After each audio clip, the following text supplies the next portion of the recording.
అందరికీ నమస్కారం, అస్సలాము అలైకుం. ఇప్పుడు ముఖ్యంగా ఇక్కడ వచ్చి వక్ఫ్ బోర్డ్ సవరణ బిల్లు, అమెండ్మెంట్ బిల్లు మనకు తెలుసు రాజ్యసభలో పార్లమెంట్లో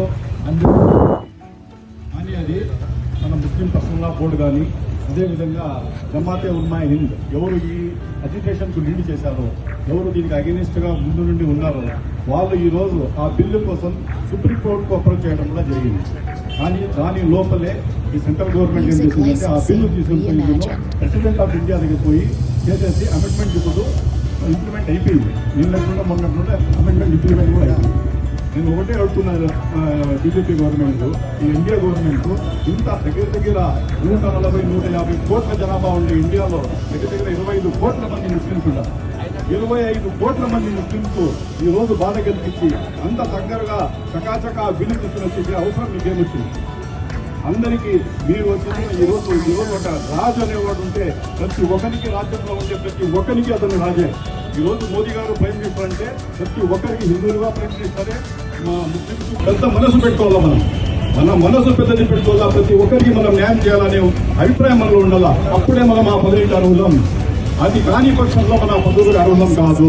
ఈ రోజు దగ్గర 25 కోట్ల మంది జనాభాలు బాధపడుతున్నారు. ప్రతి ఒక్కరు రోడ్ల మీద వస్తున్నారు. అరే మీరు వచ్చిందే అజిటేషన్ చేస్తున్నారే అంటున్నారు, కానీ వాళ్ళ మనసు ఎంత నచ్చింది, వాళ్ళకి ఎంత బాధ కలిగింది అన్నారు.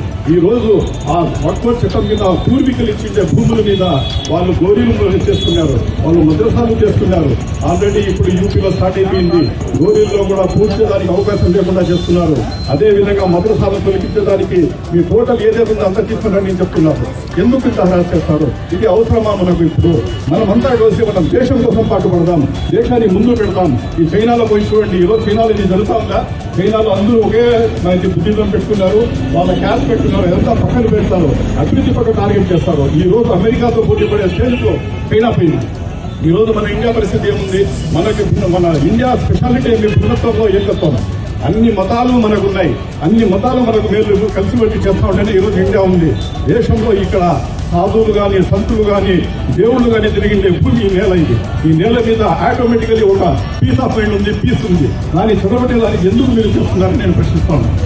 నేను కోరుకునేది ఒకటే, అందరూ కలిసి ఈరోజు పార్లమెంట్ కూడా జరిగింది. పార్లమెంట్లో రాజ్యసభలో కూడా మా ఎంపీ మిథున్ రెడ్డి గారు కూడా దీనికి పూర్తిగా విరుద్ధంగా మాట్లాడినారు. రాజ్యసభలో కూడా మేము పూర్తిగా విరుద్ధంగా మాట్లాడినాము. ఈ బిల్లుకు ముందు నుండి జగన్మోహన్ రెడ్డి గారు వ్యతిరేకం చేశాం. ఈ సభాముఖాన్ని తెలియజేస్తాం. కావాలంటే అన్ని ప్రూఫ్స్ కూడా మీ దగ్గర పెట్టగలరు. జగన్మోహన్ ఈవెన్ మిత్రులంగా మాట్లాడింది అన్నింటిలో వీళ్ళందరూ చూశారు. రాజ్యసభలో కూడా మేము వ్యతిరేకించినాం. చాలా వరకు వాళ్ళకు ట్వీట్స్ వచ్చినాయి, చాలా వరకు వాళ్ళకి బెదిరింపులు వచ్చింటే కూడా వాళ్ళు కేర్ చేసిండేది లేదు. వాళ్ళ గట్టిగా నిలబడిందనో దానికి మద్దతుగా నిలబడి, దానికి అగెనిస్ట్గా నిలబడి ఆ బిల్లుకు అగెనిస్ట్గా మాట్లాడారు. కాబట్టి ఒకటే చేస్తున్నా, మేము అందరూ ఈరోజు ముస్లింస్ ఇంత అన్యాయం చేస్తా ఉందని చెప్పి మన సహోదరులు కూడా మాతో మాటగా కలిసి వచ్చేసిందరో మనకు మద్దతు పలికి ఇక్కడ మాతో పాటు చేస్తున్నారంటే మాకు ఎంత గర్వంగా ఉందంటే, ఈ రోజు మేము ఇండియాలో పుట్టామని మేము గర్వపడుతున్నాం. ఎందుకంటే మా సహోదరులు కూడా మాతో పాటు నిలబడినారు. ఈ రోజు మేము ఇబ్బందుల్లో ఉన్నాం, ఈ రోజు మేము బాధల్లో ఉన్నాం, ఈ రోజు మేము లేనిపోయి దీంట్లో పడుతున్నాం. అయినా మేము ఉన్నామని చెప్పి వీళ్ళందరూ మాకు వచ్చి నిలబడినారు. ఖచ్చితంగా ఫ్యూచర్ లో కూడా మేము వాళ్ళకి అండగా ఉంటాం. మేము కలిసి కట్టుగా పోరాడతాం. మీరు ఉండేవారు మదనపల్లి స్పెషాలిటీ, మదనపల్లి కానీ ఎక్కడైనా కానీ మన మదనపల్లి స్పెషాలిటీ ఏమంటే మేము జెండాలు వేరే పెట్టుకున్నా మా మనసులంతా ఒకటే, మేమంతా ఒకటే, ఒక మాట మీద నిలబడ్డామన్నా అందరూ కలిసి కట్టుగా పోరాడతాం.